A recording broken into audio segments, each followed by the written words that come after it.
Hello cute little rock stars, कैसे हो आप सब। आई होप पढ़ाई बढ़िया चल रही होगी। बट मैं आज पढ़ाई डिस्कस करने नहीं आई हूँ। मैं आज आपसे डिस्कस करने आई हूँ मॉक टेस्ट पेपर ऑफ एफएमएसएम, जो आज ही हुआ है सुबह 10 बजे। अभी तक इसकी आंसर की भी नहीं आई है, बट चलो अपन तो डिस्कस करें। Mock test paper of FM and SM. FM मेरा सब्जेक्ट नहीं है, तो मैं चलती हूँ towards SM part 6 B, strategic management. Strategic management में सबसे पहला है ऑफ कोर्स 15 मार्क का एमसीक्यू, जिसमें से 10 मार्क्स है केस बेस्ड और बाकी के 5 मार्क है इंडिपेंडेंट एमसीक्यूज। तो आई ऑलवेज से कि सबसे पहले ना क्वेश्चंस पढ़ते हैं केस बेस्ड एमसीक्यू के। हो सकता है केस पढ़ने से पहले आपके वो क्वेश्चंस बन जाए, जैसे आरटीपी में हुआ था। So let's try to read this also. पहला क्वेश्चन है, the decision of the renewable energy SBU to secure a 500 million European solar contract as an example of reactive response, proactive expansion, reactive change या delayed adoption। अब बात ये है बेटा कि ये क्वेश्चन पढ़ के कुछ नहीं समझ आ रहा है कि आंसर क्या होगा, तो आई थिंक इस बार अपन को पहले केस पढ़ना ही पड़ेगा। Let's see. Zenith Global Enterprises एक diversified conglomerate है based in Dubai, operates across 5 distinct industries: renewable energy, luxury, real estate, fashion, retail, healthcare and digital services। 5 sectors में वो है। With a revenue of 12 billion in 2024, 2024 में इसकी 12 billion dollar की revenue हुई है। ZGE, Zenith Global Enterprises, is recognized for its ability to adapt and thrive in competitive global markets। उसकी ability है कि वो adapt करती है, thrive करती है competitive global market में। However, conglomerate's leadership is now focusing on streamlining operation and leveraging digital channels to sustain growth. To address operational complexity, ZGE management highlights the advantages of its SBU structure। बोल रही है यार 5 different businesses है ना, तो इतना complex हो जाता है कभी कभी बिजनेस करना कि अपन SBU स्ट्रक्चर फॉलो कर रहे हैं। Each business unit operates autonomously, सब अपने अपने से ऑपरेट होते हैं, सबके अपने अपने लीडरशिप टीम है, सब अपने स्ट्रैटेजीज बनाते हैं। For example, the renewable energy SBU recently secured किया 500 million contract with the European government for a solar power solution, while the fashion retail SBU launched a luxury e-commerce। तो बोल रहे सब अपनी अपनी स्ट्रैटेजी बनाते हैं। अब बेटा अगर मैं सोचूं तो ये क्वेश्चन जब मैं पढ़ती हूँ, the decision of renewable to secure a 500 million, इसका आंसर है reactive response to market uncertainty. बिल्कुल भी नहीं लग रहा मार्केट अनसर्टेनिटी के बारे में कुछ नहीं बोल रहा है। Proactive expansion into international government partnership, proactive expansion है, हो सकता है भाई। Reactive change based on customer feedback की कहीं पर भी बात नहीं करा। और delayed adoption to global competition, पहले ही बता दिया है कि ये जल्दी अडाप्ट करती है, जल्दी थ्राइव करती है, तो ये भी नहीं है। तो the answer is B, proactive expansion into international government partnerships. How does ZGE best cost provider strategy benefit its healthcare SBU? बोल रहे हेल्थकेयर एसबीयू को बेस्ट कॉस्ट प्रोवाइडर स्ट्रैटेजी कैसे हेल्प करती है, हमने नहीं पढ़ा है। But what is best cost provider strategy? Best cost provider strategy बोलती है भाई हम तुमको क्वालिटी भी देंगे और प्राइसेस भी सही रखेंगे, यानी हम लो प्राइसेस भी करेंगे और उसमें गुड क्वालिटी भी देंगे, यानी best of the both world. देखते हैं। By offering lowest price services in the market, अरे ये तो कॉस्ट लीडरशिप है। By maintaining high service quality at competitive prices, देखो क्वालिटी भी मेंटेन कर रहा है, प्राइसेस भी मेंटेन कर रहा है, ठीक है, सही लग रहा है। By targeting only premium customer, differentiation है। By focusing solely on cost cutting measure, focused है, यानी answer is B. What role does digital marketing play in ZGE growth strategy? अब बेटा इसके बारे में तो कुछ भी आंसर हो सकता है, we have to read the case study. आ जाओ वापस। ZGE overarching strategy emphasizes the best cost provider approach by balancing premium quality with competitive prices। हमारा आंसर सही था। The healthcare SBU for instance has introduced telemedicine services जो 30% कम cost करती है competitors से, और सर्विस भी इसकी बहुत अच्छी है, ठीक है। Digital marketing has become a cornerstone for ZGE customer engagement strategy. बोलता है कि यार डिजिटल मार्केटिंग का बहुत अच्छा इस्तेमाल करिए ZGE, किस चीज के लिए? कस्टमर एंगेज करने के लिए, कस्टमर एंगेज करने के लिए। इन 2024 the company allocated 200 million to develop AI-driven marketing campaigns, AI-driven marketing campaigns leveraging predictive analytics। सुना होगा प्रेडिक्ट करना, अपन ने वीडियो भी देखा था नेटफ्लिक्स का जहां वो प्रेडिक्ट करती है कि कस्टमर क्या चाहता है, to personalise the ads. This resulted in a 20% higher customer acquisition rate. इससे क्या हुआ, कस्टमर acquiring का रेट बढ़ गया। The luxury real estate division also adopted VR tours, allowing global customers to explore properties remotely. Global customers VR के through properties देख पा रहे थे। तो ये एक पार्ट है। I know इससे अपना आंसर सॉल्व हो जाता है, बट आगे का भी केस स्टडी पढ़ ही लेते हैं। A key challenge for ZGE lies in balancing the needs of customers and consumers. याद होगा, कस्टमर मतलब जो माल खरीदता है, कंज्यूमर मतलब जो माल यूज करता है। In the digital services SBO, this tension is evident in pricing decision for the cloud computing solution. While enterprise customer demand cost efficient packages, देखो बेटा क्या बोल रहे हैं, बोल रहे क्लाउड कंप्यूटिंग बिजनेस में है हम, और कस्टमर चाहता है कि हम सबसे कम कॉस्टिंग दे, लेकिन एंड यूजर चाहता है कि हम सीमलेस हाई स्पीड परफॉर्मेंस दे, यानी कहीं ना कहीं दिक्कत है कस्टमर और कंज्यूमर के बीच। ZGE leadership employs customer insights and feedback loops to align pricing with both groups expectation. इसलिए वो फीडबैक लेती है, कस्टमर को समझती है, ताकि वो प्राइसिंग उनके हिसाब से कर सके। Finally, ZGE channel of distribution heavily relies on e-commerce। बोलता है ZGE ना e-commerce प्लेटफॉर्म का इस्तेमाल बहुत ज्यादा करती है rather than brick and mortar. The fashion retail SBU recent collaboration with a major e-commerce marketplace increased distribution efficiency by 40%। बोलता है because वो e-commerce प्लेटफॉर्म कर रही है ना यूज, तो वो डिस्ट्रीब्यूट भी बहुत एफिशिएंटली कर पा रही है, बहुत आसानी से कर पा रही है, यानी उसने अपनी डिस्ट्रीब्यूशन एफिशिएंसी को 40% से बढ़ा दिया है। Healthcare SBUs direct to consumer online pharmacy ने भी 100 मिलियन एनुअल रेवेन्यू कमाया है। With these strategies ZGE aims to achieve 10% annual growth while maintaining its commitment to innovation and quality। ये सब करने से वो क्या बोल रही है कि मैं 10% हर साल ग्रो करूंगी।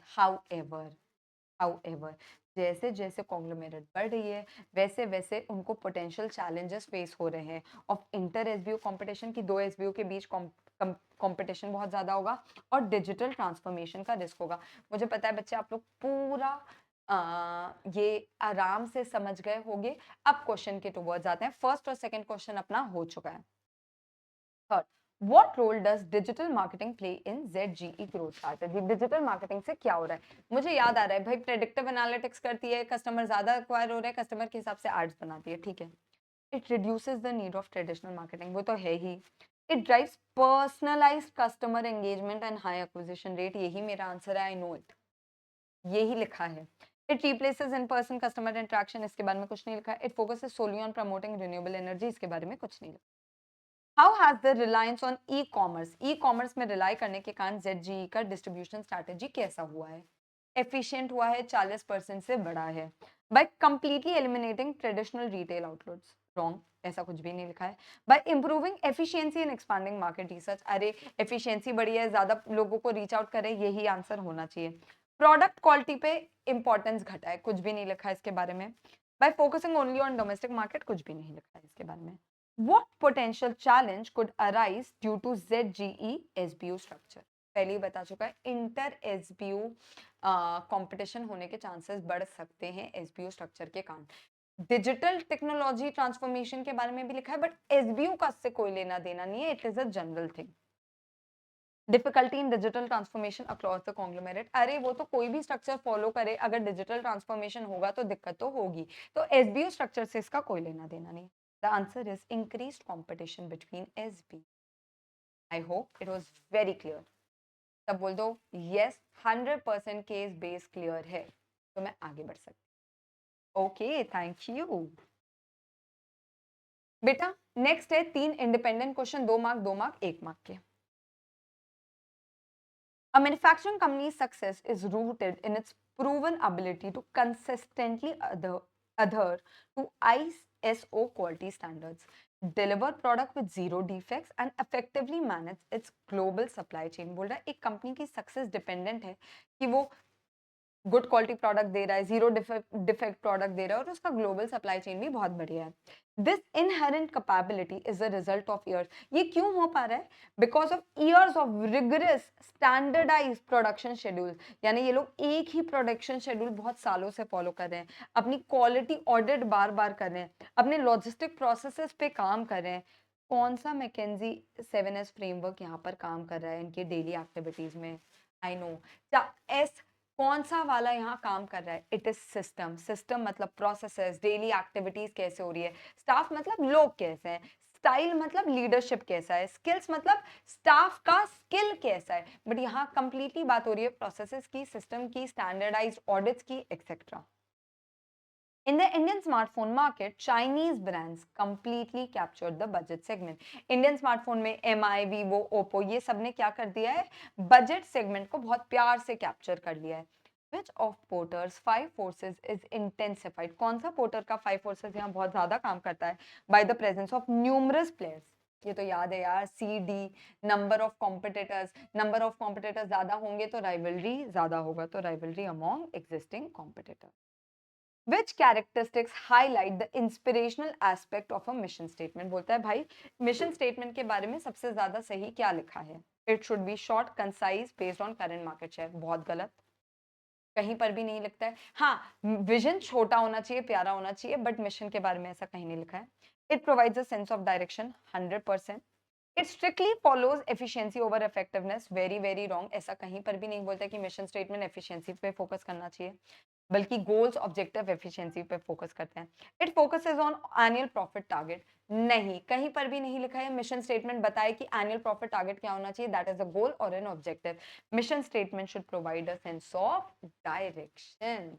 क्लियर है बच्चा लोग? यहाँ पर आपके 15 मार्क बहुत प्यार से सिक्योर हो जाते हैं, एकदम 15 ऑन 15 आने के चांसेस हैं। नेक्स्ट पार्ट है अपना सब्जेक्टिव क्वेश्चंस। पहला क्वेश्चन जो होता है वो कंपलसरी होता है, और बाकी 3 क्वेश्चन में से आप कोई भी 2 कर सकते हो। एंड अपन को पता है जो पहला क्वेश्चन होता है जनरली केस बेस्ड होता है। तो let's see. The BOD of Gromax Industry Limited, a diversified conglomerate with 6 business units, agritech, pharma, construction, consumer electronics, renewable energy and logistics, recently held a strategic review meeting. उन्होंने एक strategic review meeting किया। The board decided allocating the highest capital. Board ने decide किया कि हम अपना highest capital लगाएंगे, अपना हाईएस्ट कैपिटल लगाएंगे for the next 5 years to the most promising business unit to enhance their long term stakeholder value. कि भाई long term stakeholder value के लिए अपन सबसे अपना हाईएस्ट कैपिटल लगाएंगे। They also consider divesting the loss making logistic division. उन्होंने बोला जो लॉस मेकिंग है उसको डाइवेस्ट भी करेंगे। And reviewed a unified dividend policy for the entire group, और एंटायर ग्रुप के लिए एक डिविडेंड पॉलिसी भी निकाली। This decision will significantly shape the firms long term directions and resource distribution. आपको क्या लगता है ये स्ट्रैटेजी किसके लिए बनी, किसने बनाई होगी और किस लेवल ने बनाई होगी, और इसके रीजंस क्या है? ये पढ़ते वक्त ही मेरे दिमाग में आ गया कि कॉर्पोरेट लेवल स्ट्रैटेजी की बात कर रहा है। कॉर्पोरेट लेवल स्ट्रैटेजी की बात कर रहा है। क्यों कॉर्पोरेट लेवल स्ट्रैटेजी की बात कर रहा है? अगर आपने कॉर्पोरेट लेवल स्ट्रैटेजी, अगर आपको याद आ रहा होगा, पहली बात, कॉर्पोरेट लेवल स्ट्रैटेजी में कौन है? बीओडी है। तो पहला रीजन है कॉर्पोरेट लेवल स्ट्रैटेजी होने का कि बीओडी, सीईओ सब उनके कॉर्पोरेट लेवल के पार्ट होता है। दूसरा, कॉर्पोरेट लेवल स्ट्रैटेजी का काम है पूरे ऑर्गेनाइजेशन के लिए डिसीजन लेना, पूरे ऑर्गेनाइजेशन का डिसीजन मेकिंग करना इनका काम है। पूरे ऑर्गेनाइजेशन के लिए स्ट्रैटेजी बनाना इनका काम है। जैसे इन्होंने बोला यार डिविडेंड पॉलिसी हम बना रहे हैं पूरे ऑर्गेनाइजेशन के लिए, तो ये किसका काम है? कॉर्पोरेट लेवल का काम है। फिर कॉर्पोरेट लेवल का काम है रिसोर्स अलोकेशन करना बिजनेसेस के बीच। रिसोर्स अलोकेशन का काम कौन सा है? इनका काम है। फिर इनका काम है ये बताना वेयर टू compete, किस बिजनेस में काम करना है, किधर से निकलना है, किस बिजनेस में काम करना है, किधर से निकलना है। ये किसका काम है भाई? ये भी अपने कॉर्पोरेट लेवल स्ट्रैटेजी का काम है। वेयर टू compete, किस बिजनेस, कौन सा नया बिजनेस खोलना है, कहां से डाइवेस्ट करना है, ये भी इनका काम है।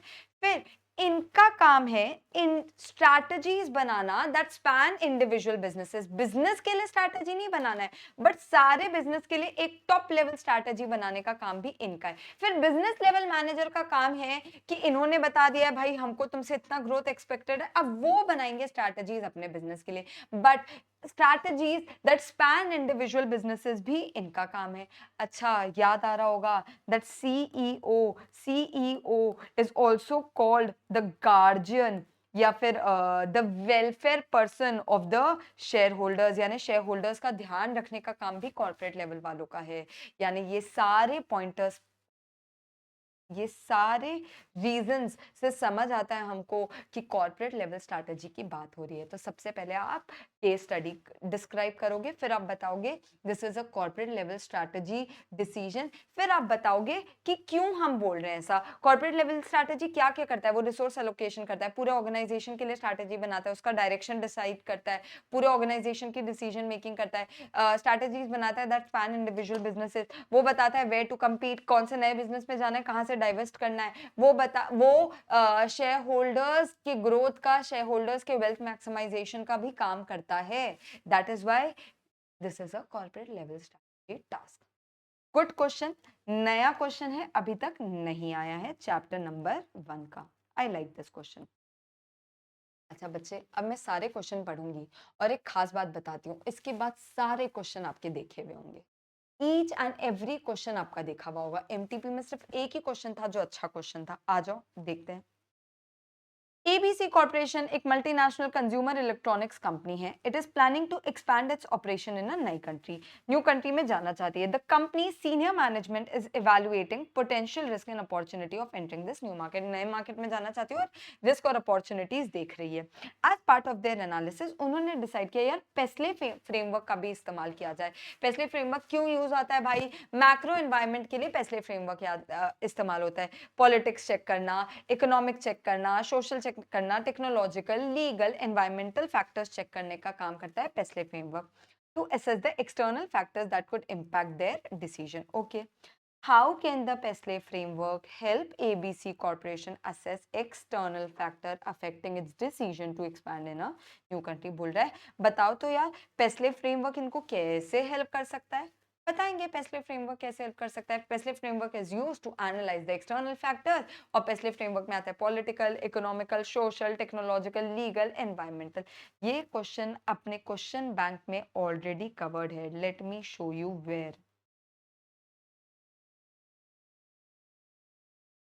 पेस्ले,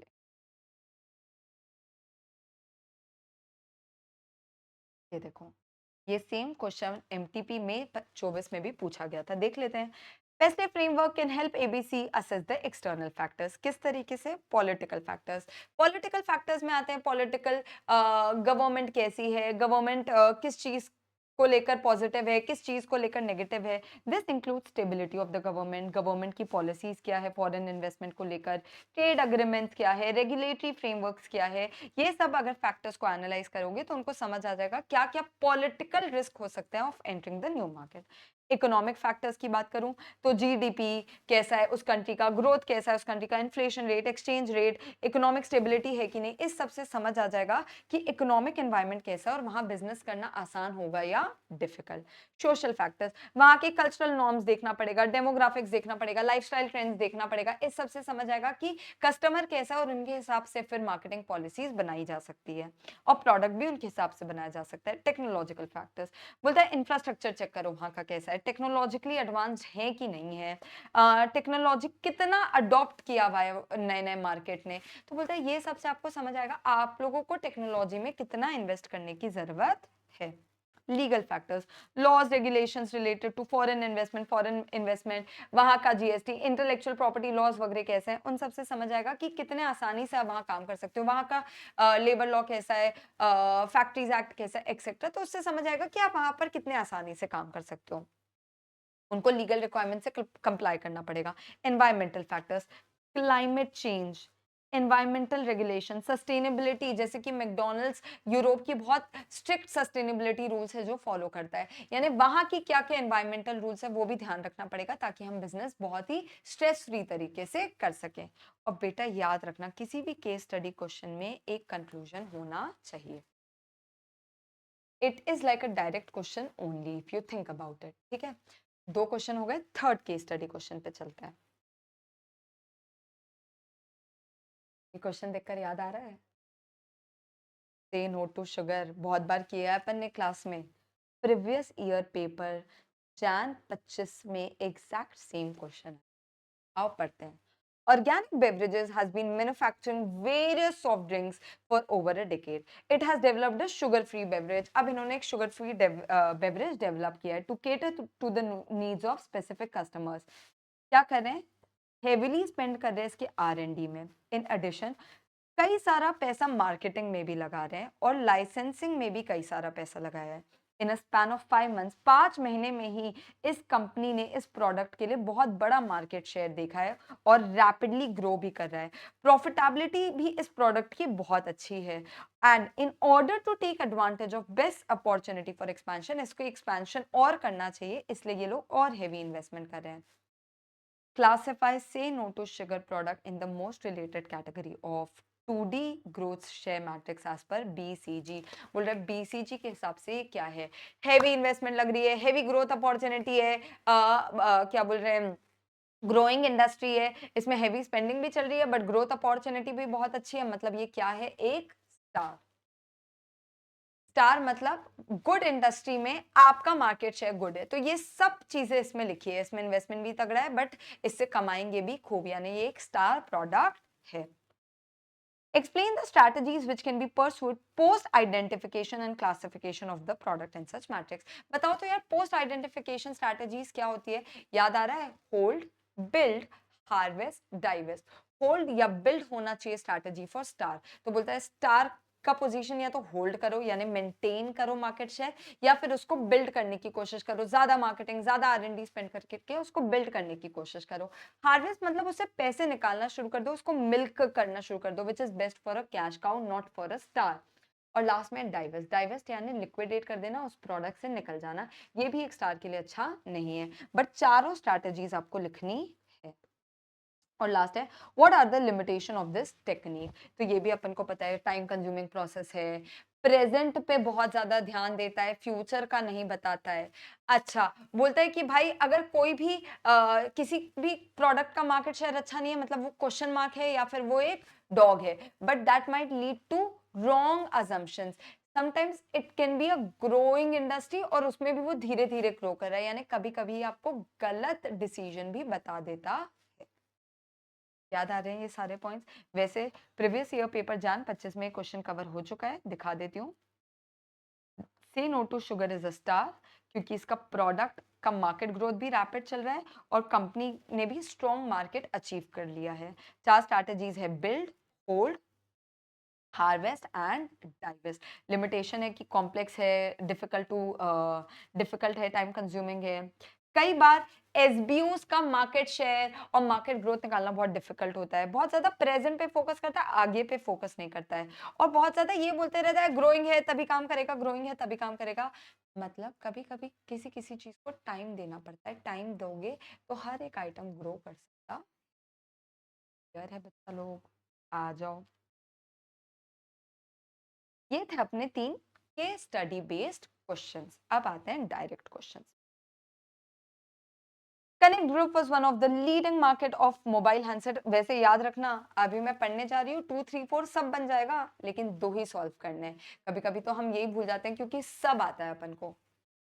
Connect Group was one of the leading makers of mobile handset till a few years ago and which went at the bottom of the heap. Leading में था, नीचे आ गया. Connect Group didn't adapt to the current market trends. उसने current market trends के साथ अपने आप को अडॉप्ट नहीं किया, जिसके कारण डाउनफॉल हो गया. What would have helped? क्या हेल्प करता है उसको चेंज करने में, अडेप्ट करने में और सर्वाइव करने में? Explain the steps to initiate the change. बोलता है इसने क्या गलती की, क्या हेल्प करता है इसको चेंज करने में?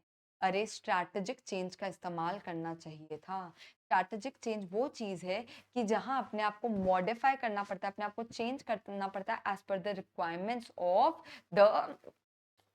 requirements of the external environment.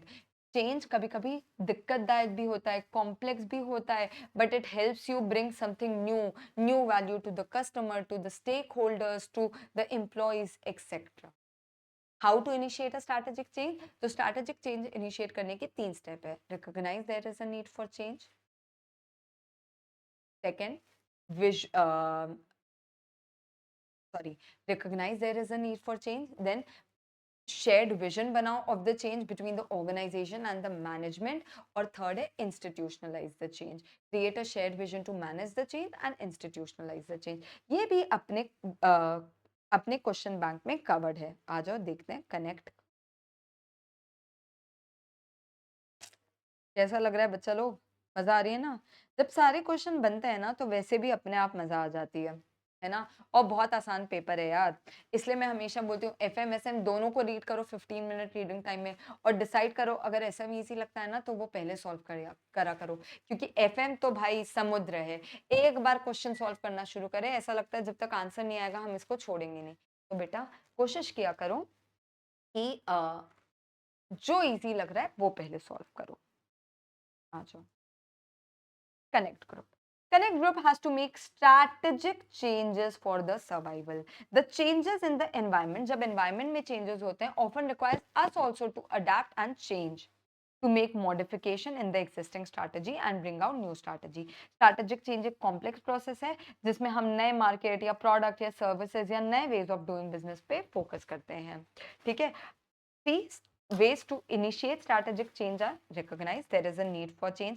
देखो कॉर्पोरेट कल्चर में क्या दिक्कत है, क्या क्या दिक्कतें हैं जिसके कारण हमको चेंज करने की जरूरत पड़ रही है। Second, create a shared vision to manage the change. वो चेंज को बार बार बताओ लोगों को ताकि उनके भी मन में ये चेंज की रिक्वायरमेंट आ जाए, उनको भी लगे हाँ यार हमें चेंज करने की जरूरत है। और लास्ट बोलता है उस चेंज को इम्प्लीमेंट करने लगो। Objective of both individual and organization should concede, conflict नहीं होना चाहिए। अगर विजन सेम होगा तो सब सेम डायरेक्शन के टुवर्ड्स काम कर पाएंगे। और लास्ट में बोलते हैं इम्प्लीमेंट करो स्ट्रैटेजी, और ऑफ कोर्स इम्प्लीमेंटेशन के बाद इवैल्यूएशन बहुत जरूरी है, यानी इवैल्यूएट भी करते रहना कि जो चेंज सोचा था उसी तरीके से कर रहे हो कि नहीं। नेक्स्ट है define strategic management. Strategic management is the process of developing a strategic vision, goal, objective, strategic analysis, फिर formulation of strategy, implementation of strategy and evaluation and control of strategy. Discuss the limitation of strategic management. ये भी हमको बहुत अच्छे से आता है। चार है प्रॉब्लम्स या लिमिटेशन ऑफ स्ट्रैटेजिक मैनेजमेंट, यानी स्ट्रैटेजिक मैनेजमेंट फ्लॉलेस नहीं हो सकता, परफेक्ट नहीं हो सकता, उसमें भी दिक्कतें होती है। जैसे कि एक टाइम कंज्यूमिंग प्रोसेस है। कई बार हम स्ट्रैटेजी बनाते बनाते इतने खो जाते हैं कि स्ट्रैटेजी इंप्लीमेंटेशन को ही भूल जाते हैं, यानी strategic management is a time consuming process. दूसरा, it is a very very costly process. Costly process क्यों है भाई? हम जैसे चार्टर्ड अकाउंटेंट्स लगते हैं इनको स्ट्रैटेजिक मैनेजमेंट करने के लिए, यानी it is a costly process, experts required होते हैं, रिसोर्सेज रिक्वायर्ड होते हैं।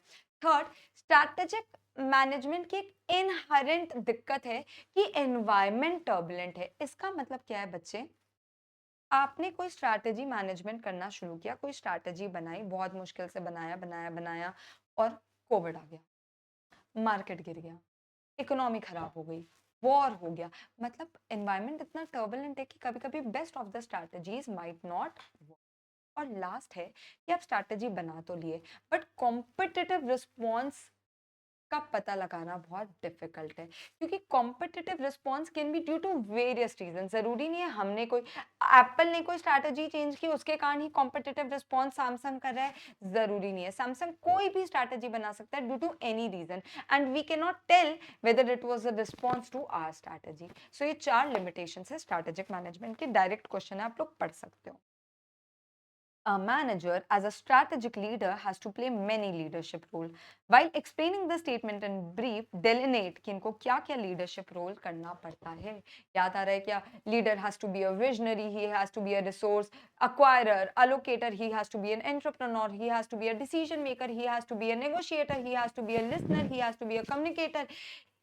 एक लीडर को बहुत सारे रोल प्ले करने, बट 5 लीडरशिप रोल्स अगर आप लोग को याद आ रहे होंगे तो वो है, पहला staying on top, you have to stay on top of every single thing जो भी बिजनेस में हो रहा है।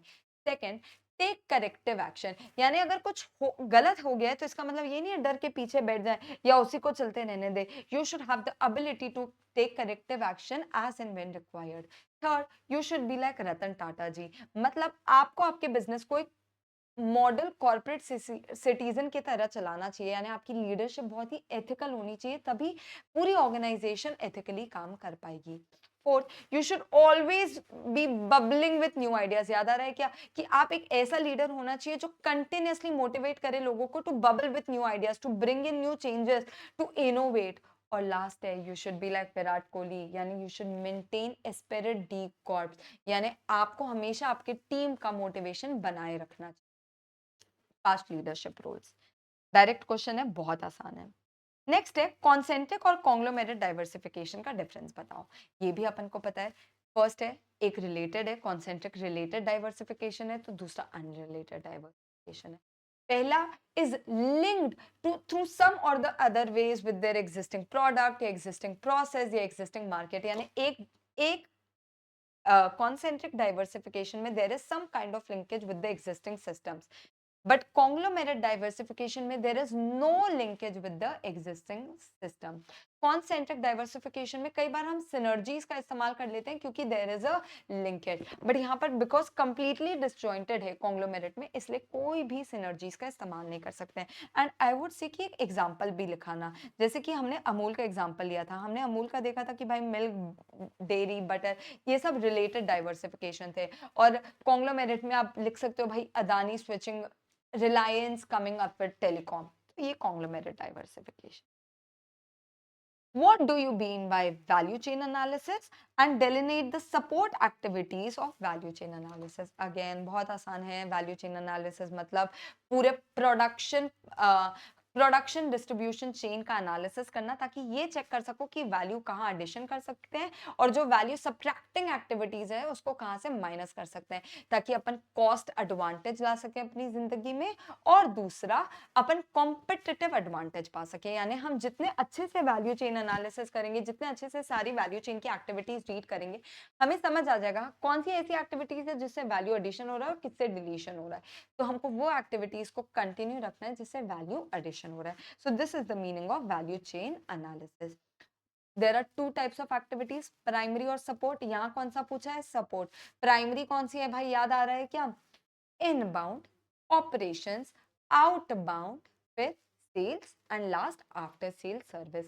सपोर्ट एक्टिविटीज कौन सी है? तो सपोर्ट में सबसे पहला इंफ्रास्ट्रक्चर, फिर है एचआर, फिर है आपका टेक्नोलॉजी, और है प्रोक्योरमेंट। अगर मैं बात करूं प्रोक्योरमेंट की, तो प्रोक्योरमेंट और इनबाउंड अलग है। प्रोक्योरमेंट में हम वेंडर एनालिसिस करते हैं, वेंडर कॉन्ट्रैक्ट्स पे काम करते हैं, कहाँ से प्रोक्योर करना चाहिए उस पे ध्यान देते हैं, वो भी स्ट्रांग होना चाहिए, एक सपोर्ट एक्टिविटी है। टेक्नोलॉजी, आप टेक्नोलॉजिकली एडवांस होने चाहिए, आपके सिस्टम्स, आपके प्रोसेसेस टेक्नोलॉजिकली एडवांस होने चाहिए, आपका प्रोडक्ट टेक्नोलॉजिकली एडवांस होना चाहिए, यानी technology is very very important for competitive advantage. HR, HR तो सबसे इंपॉर्टेंट है क्योंकि staff is the base of everything. HR management मतलब किसको हायर करना है, कैसे इंटरव्यू लेना है, उनको अप्रेजल कैसे करना है, परफॉर्मेंस अप्रेजल पे काम करता है, ये सब एचआर का काम है। और इंफ्रास्ट्रक्चर मतलब सिस्टम्स, प्रोसेसेस, जहां आप बैठकर काम कर रहे हो वो, फाइनेंसिंग कहाँ से कर रहे हो वो, ये सब आपकी सपोर्ट एक्टिविटीज है ऑफ वैल्यू चेन एनालिसिस।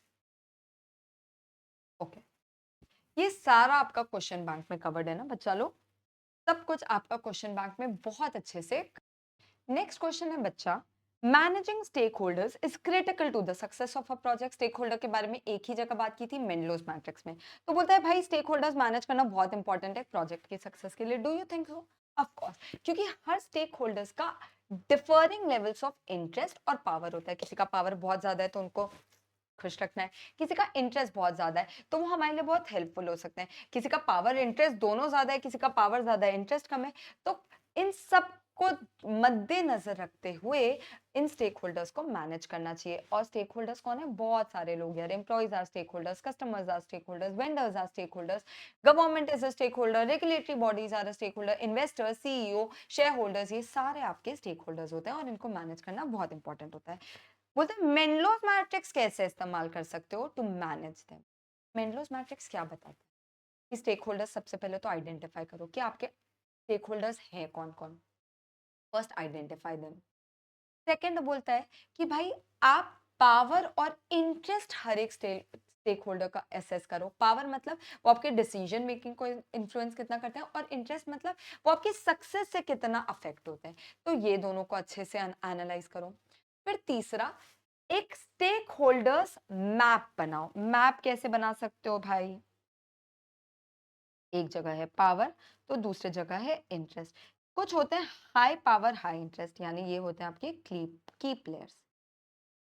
एक होते हैं जिनका पावर तो हाई होता है बट उनका इंटरेस्ट बहुत ज्यादा नहीं होता है, ये होता है आपकी कीप सेटिस्फाइड। इनको सेटिस्फाइड करना बहुत जरूरी है। एक होता है जिनका पावर कम होता है बट इंटरेस्ट बहुत ज्यादा होता है, लाइक एम्प्लॉइज, इनको इन्फॉर्म्ड रखो। और लास्ट है आपका जिनका पावर भी कम है इंटरेस्ट भी कम है, ये आपके लो प्रायोरिटी वाले लोग हैं, इन पे ज्यादा ध्यान मत दो।